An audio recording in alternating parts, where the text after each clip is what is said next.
لا إله إلا الله لا إله أعوذ بالله من الشيطان الرجيم. بسم الله الرحمن الرحيم. ألم تروا كيف خلق الله 7 سماوات طباقا وجعل القمر فيهن نورا وجعل الشمس سراجا والله أنبتكم من الأرض نباتا ثم يعيدكم فيها ويخرجكم إخراجا والله جعل لكم الأرض بساطا لتسلكوا منها سبلا فجاجا قال نوح رب إنهم عصوني واتبعوا من لم يزده ماله وولده إلا خسارا ومكروا مكرا كبارا وقالوا لا تذرن آلهتكم ولا تذرن ودا ولا سواعا ولا يغوث ويعوق ونسرا وقد أضلوا كثيرا ولا تزد الظالمين إلا ضلالا مما خطيئاتهم أغرقوا فأدخلوا نارا فلم يجدوا لهم من دون الله أنصارا وقال نوح رب لا تذر على الأرض من الكافرين ديارا إنك إن تذرهم يضلوا عبادك ولا يلدوا إلا فاجرا كفارا رب اغفر لي ولوالدي ولمن دخل بيتي مؤمنا وللمؤمنين والمؤمنات ولا تزد الظالمين إلا تبارا صدق اللہ العظیم۔ گزشتہ کل ہم لوگوں نے سورہ نوح کی 13 آیات کا ترجمہ اور تفسیر پڑھا۔ آج اس سے لے کر اخیر تک پڑھیں گے انشاءاللہ۔ علم ترو، علم کیا نہیں، ترا رآ یرا سے دیکھنا، علم ترو کیا تم نے نہیں دیکھا، کیفا کیسے، خلق پیدا کیا، اللہ اللہ نے، کیف خلق اللہ کیسے پیدا کیا اللہ تعالی نے، 7 سماوات، 7 منے 7، سماوات منے آسمان کو، 7 آسمانوں کو، طباقن، طباقن کا معنی ہے تہ بتہ یعنی اوپر نیچے، وجعل القمر اور بنایا، وجعل بنایا القمر چاند کو، فیہن ان میں، نورن نور، وجعل الشمس، وجعل جعل من نے بنایا، الشمس سورج، سراج من نے چراغ، اور بنایا سورج کو چراغ، واللہ انبتکم، واللہ اللہ، انبت ینبت، انبات کا معنی ہے اگانا، وانبتکم اللہ نے اگایا، من الارض زمین سے، نباتن اگانا، ثم پھر، یعیدکم اعاد یعید، اعادن معنی ہے لوٹانا، یعیدکم تم کو لوٹائے گا، فیہا اس میں، پھر وہ تمہیں لوٹائے گا زمین میں، ویخرجکم اخرج، یخرج اخراجن کا معنی نکالنا، ویخرجکم اور نکالے گا تمہیں نکالنا، واللہ اور اللہ، جعل بنایا ہے، لکم تمہارے لیے، الارض زمین کو، بساطن بچھونا، لتسلکو، سلک یسلکو سے، لتسلکو تاکہ تم چلو، منہا اس زمین میں، سبولن راستوں پر، سبیل کی جمع سبل راستوں پر، فجاجن کشادہ، قال نوح، نوح علیہ السلام نے کہا، ربی اے میرے رب، انہم بے شک انہوں نے، عصونی، عصا کا معنی آتا ہے نافرمانی کرنا، عصونی میری نافرمانی کی، واتبعوا، اتبع واتبعوا اور پیروی کی، من ان لوگوں کی، لم یزدہ مالہ، لم یزد نہیں زیادہ کیا، مالو اس کے مال نے، ولا ولدہ اس کے اولاد نے،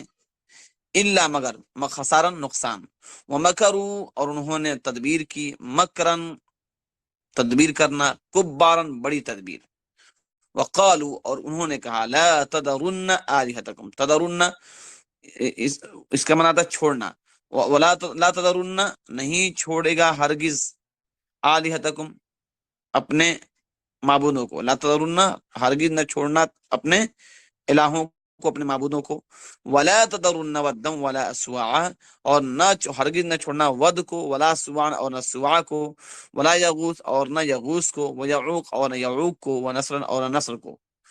وقد ضلوا اور تحقیق کے انہوں نے گمراہ کیا کثیرن بہتوں کو، ولا تزید الظالمین اور نہیں زیادہ کرتا ہے ظالمین کو الا ضلالا مگر گمراہی،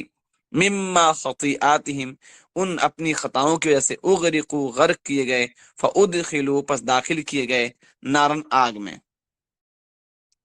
فلم یجدوا لہم پس نہ پایا انہوں نے اپنے لیے من دون اللہ اللہ تعالیٰ کے سوا انصارا مددگار، وقال نوح اور کہا نوح علیہ السلام نے ربی اے میرے رب لا تذرن لا تذر علی الارض لا تذر نہ چھوڑیں علی الارض زمین پر من الکافرین کافروں میں سے دیارہ کسی کو، انک بے شک آپ ان تذرہم اگر چھوڑ دیں گے ان کو، تذرہم اگر چھوڑ دیں گے ان کو، یضلوا اضل یضل گمراہ کریں، یضلوا عبادک گمراہ کریں گے آپ کے بندوں کو، ولا یلیدوا ولد یلد جنم دینا، اور نہیں جنیں گے الا مگر فاجرا کفارا مگر نافرمان ناشکرا، نہیں جنیں گے الا فاجرا مگر نافرمانوں کو اور ناشکروں کو۔ ربی اے میرے رب اغفر لی مغفرت کر دیجئے بخش دیجئے مجھے، ولی والدی اور میرے ماں باپ کو، ولی من اور اس شخص کو دخل جو داخل ہوا بیتیا میرے گھر میں، مومنن مومن ہو کر، وللمومن اور مومن مردوں کو،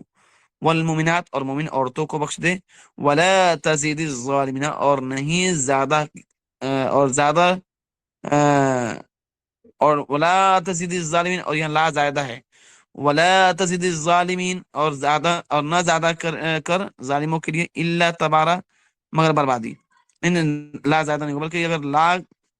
کا ترجمہ کریں گے تو الا آ کر کیا لا کو پھر نفی کو مثبت کے معنی میں کر دے گا، مطلب ہوگا ولا تزد الظالمین الا تبارہ اور ظالموں کے لیے اور بربادی کو زیادہ کیجیے، اور اگر پہلے معنی کریں گے منفی ولا تزد الظالمین اور نہ زیادہ کیجیے ظالموں کے لیے الا تبارہ مگر بربادی، دونوں کا مفہوم ایک ہی ہے۔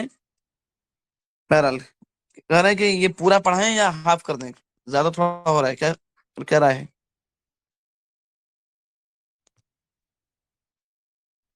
مکمل کر دیں؟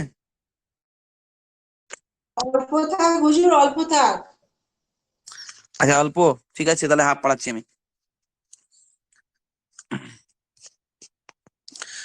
جی۔ آج کے ہم لوگوں نے ترجمہ لغت ہم نے کہا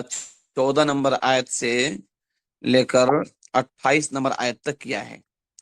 لیکن انشاءاللہ 7 آیت کہیں پڑھائیں گے، تو ترجمہ پہلے دیکھتے ہیں۔ الم تروا کیف خلق اللہ 7 سماوات طباقا، کیا تم نے نہیں دیکھا کہ کیسے پیدا کیا اللہ تعالیٰ نے 7 آسمانوں کو تہ بتہ، وجعل القمر فیہن نورا اور بنایا چاند کو ان میں نور، وجعل الشمس سراجا اور بنایا سورج کو چراغ،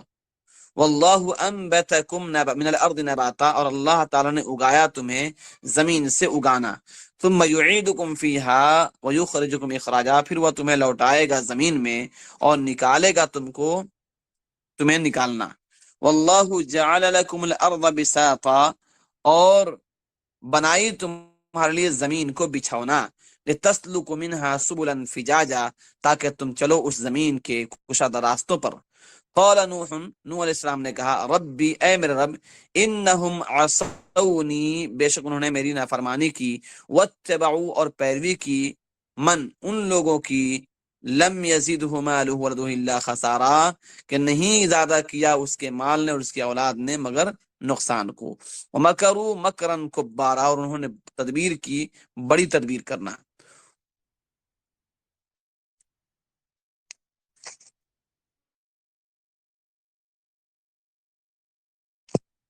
جی اتنا ہی رن دیتے ہیں۔ دیکھیے حضرت نوح علیہ السلام کی دعوت کا ذکر چل رہا تھا کہ نوح علیہ السلام نے اپنی قوم کو 950 سال تک تبلیغ کی، انہیں دعوت دی، اور صرف 90 95 یا 93 آدمیوں نے ایمان قبول کیا، اس میں بھی بچے بوڑھے عورتیں ملا کر۔ نوح علیہ السلام نے ان کو بڑی عجیب و غریب انداز سے سمجھانے کی کوشش کی. کبھی ان سے پرائیویٹ بات کی، ان سے انٹرنل ملاقات کی، کبھی ان سے مجمع عام میں اعلان کیا، کبھی کھیت کھلیانوں میں اعلان کیا. الغرض نوح علیہ السلام نے مختلف انداز سے اپنی قوم کو دین کی دعوت دی، ایمان کی دعوت دی، اور انداز بیان بھی اتنا اچھا تھا. دیکھیے قرآن کریم کہتا ہے کہ اللہ تعالیٰ کی نعمتوں کا ذکر کر کے انہوں نے سمجھایا کہ الم ترو، کیا تم نہیں دیکھا،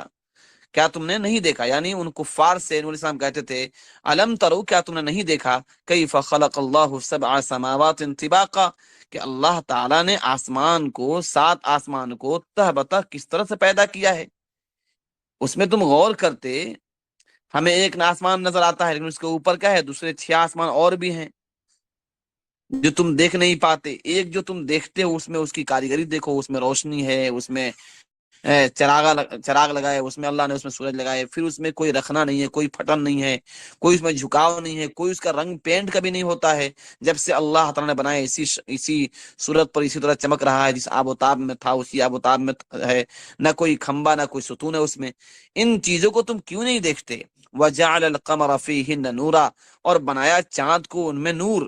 یعنی اللہ تعالیٰ نے ایسا اندھیرا نہیں چھوڑ دیا، بلکہ رات میں بھی اللہ نے چاند کی روشنی دی جو تمہیں تکلیف بھی نہ پہنچائے اور تمہارے لیے ذہن کو تازگی بخشے، تمہیں روشنی فراہم کرے تاکہ تم سفر کر سکو. وجعل الشمس سراجا، اور دن کے لیے اللہ نے سورج بنا دیا اور بنایا سورج کو چراغ، تاکہ تم دن کے کام آسانی سے کر سکو. واللہ انبتکم من الارض نباتا، اور اللہ تعالیٰ نے تمہیں اگایا زمین سے اگانا. سورہ آل عمران میں اللہ تعالیٰ فرماتے ہیں خلقہ من تراب،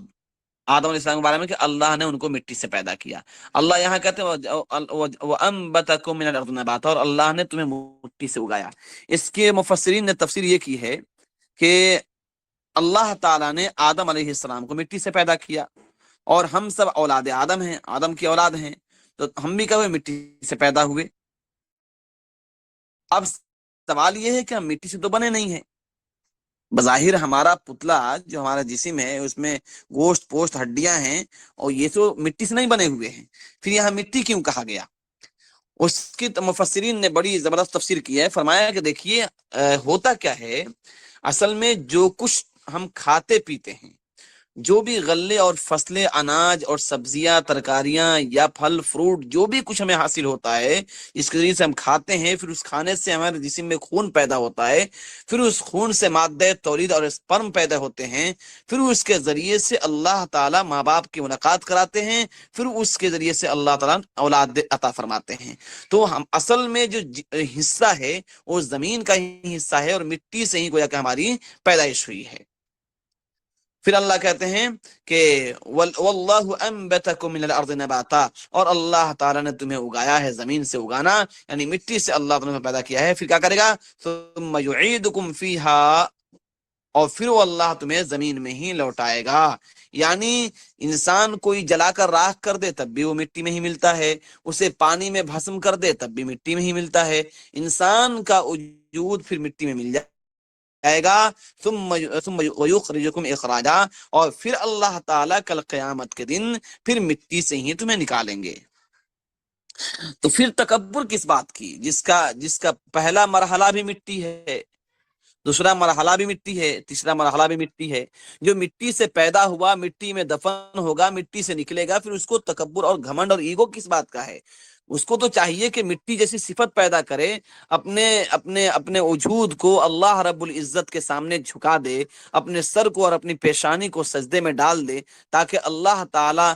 کے سامنے سر خم نیاز انسان کر دے، اپنے سر کو سجدے میں ڈال دے، تو اللہ کی رضا حاصل ہو اور اللہ تعالیٰ کی محبت ہمارے دلوں میں پیدا ہو، اور اللہ تعالیٰ ہم پر مہربان ہو کر ہماری زندگیوں کو تابناک اور روشن بنا دے.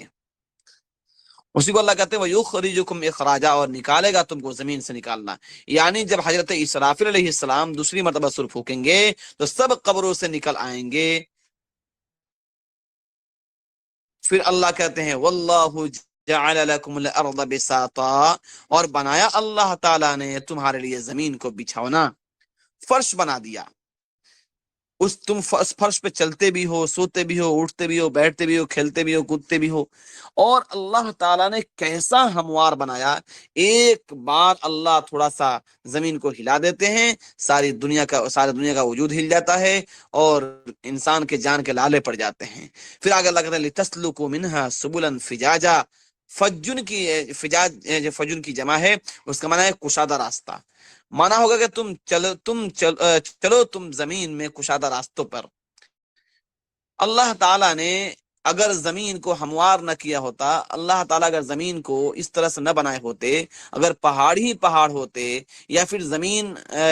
بہت زیادہ اونچائی اور بلند نشب اور فراز اس میں ہوتا، اونچائی اور نچائی اس میں ہوتا، تو پھر انسان کے لیے زندگی گزارنا بہت مشکل ہو جاتا۔ پہاڑی راستوں میں جا کر دیکھیے کہ لوگ اپنی زندگی کیسے بسر کرتے ہیں اور کن مشکلات سے وہ دوچار ہوتے ہیں۔ تو اللہ تعالیٰ کہتے ہیں کہ ہم نے زمین کو فرش بنایا، اور زمین کو فرش بنانے کے بعد میں ہم نے اس زمین کو تمہارے لیے راستے بھی بنا دیے، لِتَسْلُكُوا مِنْهَا سُبُلًا فِجَاجًا، تاکہ تم اس کے کشادہ راستوں میں تم چل سکو، تمہیں کوئی تکلیف نہ ہو۔ تو نوح علیہ السلام نے اللہ تعالیٰ کی نعمتوں کا ذکر کیا، ان کے سامنے، اپنی قوم کے سامنے سمجھایا، اور اللہ تعالیٰ کی قدرت کا بھی ذکر کیا، مگر قوم جو ہے اتنی بدماش تھی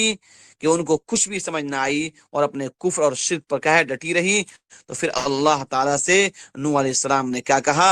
ربی، اے میرے پروردگار، قال نوح علیہ السلام کہا ربی، اے میرے پروردگار، انہم عصونی، بے شک انہوں نے میری نافرمانی کی، میری بات نہیں مانی، واتبعوا، اور پیروی کی، من لم یزدہ مالہ ولدہ الا خسارا، ان کی نہ زیادہ کیا اس کے لیے اس کے مال نے اور اس کی اولاد نے مگر نقصان۔ یعنی انہوں نے مالداروں کی بات مانی، سرداروں کے پیچھے بھاگتے رہے، پیسے والوں اور عہدے والوں کے پیچھے بھاگتے رہے، اور ان لوگوں نے ان کے لیے کوئی فائدہ نہ پہنچایا سوائے نقصان کے۔ کیا ہوا نقصان؟ کہ مالداروں کے ساتھ مل کر یہ بھی گھمنڈ میں آ گئے، تکبر میں آ گئے، اور پھر تکبر نے ان کی آخرت برباد کر دی، اور پھر آخرت جب برباد ہوئی تو دنیا بھی برباد ہو گئی، ان کی خسارے میں پڑ گئے۔ وَمَكَرُوا مَكْرًا كُبَّارًا، اور انہوں نے تدبیر کی، بڑی تدبیریں، یعنی حق کو مٹانے کے لیے، نوح علیہ السلام کو ختم کرنے کے لیے انہوں نے بڑی پلاننگ کی، اور بار بار انہوں نے اسلام کو ٹرچر کیا، ان کو مارا، اتنے پتھر سے مارتے کہ زخمی ہو جاتے، گالیاں دی، گھسیٹا، مجلس سے دھکے دے کر نکالا۔ اللہ اکبر، کیا صبر تھا! واقعی انبیاء علیہ السلام کی ذات وہ ایک نرالی ذات ہے، روئے زمین کا کوئی انسان تصور بھی نہیں کر سکتا ہے۔ 950 سال تک گالیاں کھاتے رہے، پٹتے رہے، ان کے دھکے سنتے رہے، لیکن اللہ کا پیغام پہنچاتے رہے کہ کہہ دو لا الہ الا اللہ، کہ اللہ کے سوا کوئی معبود نہیں ہے، کفر و شرک کو چھوڑ دو۔ لیکن ان لوگوں نے آپ کی بات نہ مانی اور اپنے شرارت پر جمے رہے۔ وَمَكَرُوا مَكْرًا كُبَّارًا، اور انہوں نے بڑی پلانیاں کی، یعنی ایسے انہوں نے حربے کیے۔ لکھا مفسرین نے کوئی ایسی چال اور کوئی ایسا حربہ نہیں تھا جو انہوں نے نوح علیہ السلام کے خلاف استعمال نہ کیا ہو۔ ہر اعتبار سے چاہ رہے تھے کہ نوح علیہ السلام کو ہم کیا کریں، ختم کر دیں، لیکن اللہ تعالیٰ جس کی حفاظت کرے اسے کون مٹا سکتا ہے۔ پھر اللہ تعالیٰ نے نوح علیہ السلام کی اس تکلیف اور اس درد کو دیکھا، اور پھر اس درد کو دیکھنے کے بعد میں جو ایک بددعا کی ہے، جو ان کو ایک ایسی سزا کی بددعا کی ہے کہ اللہ تعالیٰ نے ایسا عذاب مسلط کیا کہ روئے زمین کے تمام انسان اور مخلوق کو اللہ نے ڈبو کر غرق کر دیا۔ صرف وہ لوگ بچ گئے جو اللہ پر ایمان لائے تھے اور اللہ کے پیغمبر نوح علیہ السلام کو ہی بات انہوں نے مانی تھی۔ بہرحال آج اتنا ہی رہے، پھر انشاءاللہ کل جو ہے پڑھیں گے اس کے بارے میں، یعنی آئندہ ہفتے۔